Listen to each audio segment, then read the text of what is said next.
గోదావరి గట్టు పైన, డెఫినెట్లీ గోదావరి గట్టు పైన అన్న పదం మనం వినంగానే మన అందరికి గుర్తొచ్చేది ఈస్ట్ వెస్ట్ ఈ గోదావరి ఏరియాలన్నీ. నేను ఆ గోదావరి ఏరియాకి ఫస్ట్ టైం వెళ్ళినా నా లైఫ్లో, అంటే ఈ సినిమా షూటింగ్ కోసమే. దానికి ముందు వరకు నాకు గోదావరి అంటే ఇప్పుడు కృష్ణా రివర్ ఎట్లా, గోదావరి రివర్ అట్లనే, సో ఇట్లా చాలా రివర్స్ ఉంటాయి కదా, అట్లా వన్ ఆఫ్ ద రివర్ ఏమో అనుకున్నా.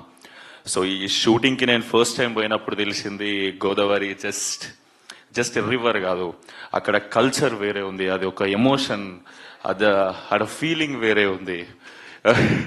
డెఫినెట్లీ అన్న.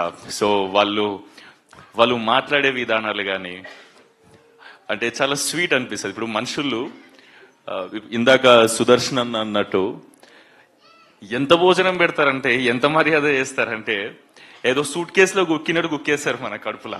అది మనకే డౌట్ వస్తుంది, అది సూట్ కేసా కడుప అనేది. తిన్నాక లేచి నడవని కష్టమైతే అట్లా పెడతారు. నేను 4-5 కేజీలు పెరిగిన అడిగి పోయి ఈ భీమవరంలో ఉన్నప్పుడు షూట్ చేసింది కూడా యాక్చువల్లీ మన ఈ వేల్పూర్, రేలంగి, అత్తిలి, ఇవన్నీ గోదావరి పారే ఏరియాలు అక్కడ సైడ్ ఏవైతే ఉన్నాయో అక్కడనే షూటింగ్ చేసినాం.